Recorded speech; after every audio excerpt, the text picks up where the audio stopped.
Good evening everyone. तो चलते हैं नेक्स्ट वीडियो की तरफ, जो नर्सरी रिसर्च एंड स्टैटिस्टिक्स का सब्जेक्ट है, स्टैंडर्ड डेविएशन। काफ़ी बार ये क्वेश्चन पूछा गया है कि स्टैंडर्ड डेविएशन होता क्या है। तो सबसे पहले हम समझते हैं स्टैंडर्ड डेविएशन मतलब ये होता है कि एक हमको डाटा दे रखा है, ठीक, वो कितना वेरिएट कर रहा है। सबसे पहले हिस्टोग्राम मान लो या फिर ग्राफिकल फॉर्म में ही डाटा दिया रखा होगा। जैसे ये हमारा कोई ग्राफ है, ये एक्स एक्सिस है, तो ये वाई एक्सिस है और ये एक्स एक्सिस है, ठीक है ना। तो ये कोई डाटा दे रखा है, यहाँ कुछ नंबर है, यहाँ कुछ है, तो ये कितना वेरिएशन देखने को मिल रहा है इस पूरे ग्राफ में, इस पूरे डाटा में, उसे स्टैंडर्ड डेविएशन कहते हैं, ठीक। सबसे पहले कार्ल पियर्सन, जो लंदन के साइंटिस्ट हुए, मैथमेटिशियन, 1883 में उन्होंने ये स्टैंडर्ड डेविएशन के बारे में बताया था। अब एग्जाम के पॉइंट ऑफ व्यू से हम कैसे इसको देखेंगे वो देखते हैं। Define measure that describe how much variation और dispersion there in a set of data. मतलब कोई डाटा दे रखा है हमें, उसमें कितना वेरिएशन, कितना चेंजमेंट देखने को मिलता है, इस चीज को हम मेजर करते हैं। या फिर measure of spread of data set in a comparison to its mean, जो ओवरऑल मीन आएगा, पूरे डाटा का ओवरऑल वैल्यू आएगी, उस चीज में कहां कहां ज्यादा हो रहा है, कहां कहां कम डाटा हो रहा है, उस चीज को देखते हैं। ये डिफाइन हो गया हमारा। अब नेक्स्ट बात करते हैं, नेक्स्ट क्वेश्चन आया था कि step involve in calculating standard deviation. कौन कौन से स्टेप हैं जो अगर मेरे को कोई ग्राफ दे रखा है तो स्टैंडर्ड डेविएशन मीन वैल्यू कैसे निकालेंगे, वो स्टेप पूछे थे। पहला, सबसे पहले जो डाटा है, जैसे एग्जांपल है 52436, ये कोई डाटा है मेरे पास में, इसका स्टैंडर्ड डेविएशन निकालना है। तो सबसे पहले हमें ओवरऑल असेंडिंग ऑर्डर में रख के उसे प्लस करना है, वो हमारी मीन वैल्यू आ जाएगी, जिसे हम एक्स से रिप्रेजेंट करते हैं। Second, subtract mean and square. फिर क्या करेंगे, इस फॉर्मूले के यूज से हम दोनों का स्क्वायर करके सब्ट्रैक्ट करेंगे, अभी देखेंगे इसको। फिर थर्ड में कैलकुलेट वेरिएंस। फिर इस फॉर्मूले में जो वैल्यूज हैं वो पुट करके कैलकुलेशन करेंगे।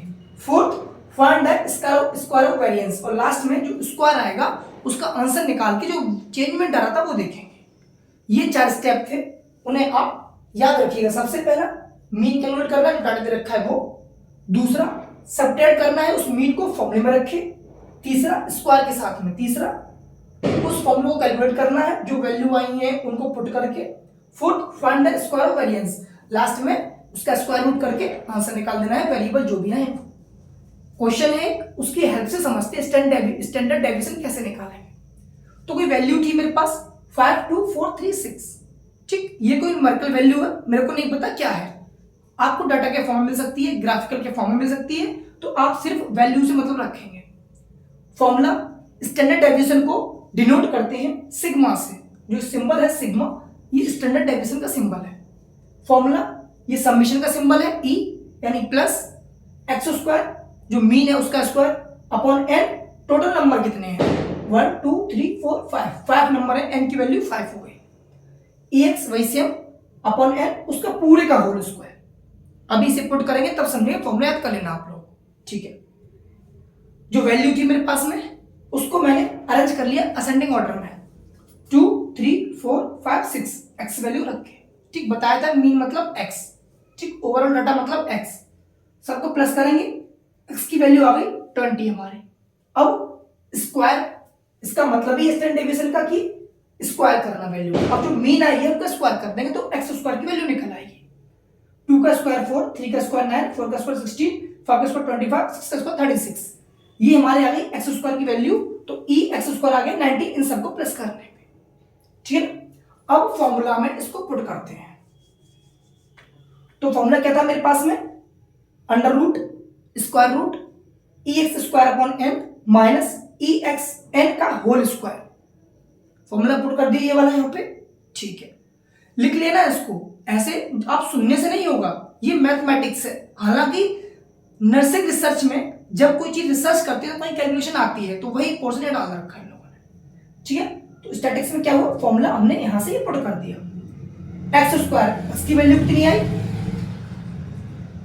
कहाँ गया, ई एक्स वाली वैल्यू कितनी आई 90 पुट कर दी, एन कितना है टोटल 5 पुट कर दिया। ई एक्स की वैल्यू कितनी है 20, तो यहाँ 20 पुट कर दी, एन की वैल्यू है कितनी 5, ओवरऑल हमने क्या कर दिया इसका स्क्वायर कर दिया, ये स्क्वायर कर दिया। तो 5 का 90 से डिवाइड करोगे 18 आएगा, ठीक, आप डिवाइड करके देख लेना अपना, माइनस इधर 20 का स्क्वायर 400, 5 का स्क्वायर 25, 400 से 25, वो 400 से 25 डिवाइड करेंगे 16 आ जाएगा। तो जब वैल्यू हमारी 18 माइनस 16 आ जाएगी तो वैल्यू आ जाएगी √2, ये इक्वल टू √2 का मतलब होता है 1.4 और कुछ भी आगे होती है जो भी वैल्यू वो आप लोग देख लेना। तो हमारा स्टैंडर्ड डेविएशन कितना आ गया 1.4। इस तरीके से आप इस क्वेश्चन को सॉल्व कर सकते हैं। इतना सफिशिएंट लिखने के लिए क्या दो डिफाइन, इसको अपने लैंग्वेज में डिस्क्राइब कर देना, हमने समझा दिया है। स्टेप, ये स्टेप रहे, इन स्टेप को एक एग्जांपल के साथ में आप डिस्क्राइब कर देंगे तो हमारा स्टैंडर्ड डेविएशन निकल आएगा जो कि स्टैटिक्स का पोर्शन है। तो आज के लिए इतना ही, अब मिलते हैं नेक्स्ट वीडियो में नेक्स्ट क्वेश्चन के साथ में। मीन, मोड, मीडियन निकालेंगे और इसी तरीके से समझेंगे डिफाइन क्या है, किससे सिंबलाइज करते हैं, कैसे कैलकुलेट करते हैं। Thank you class.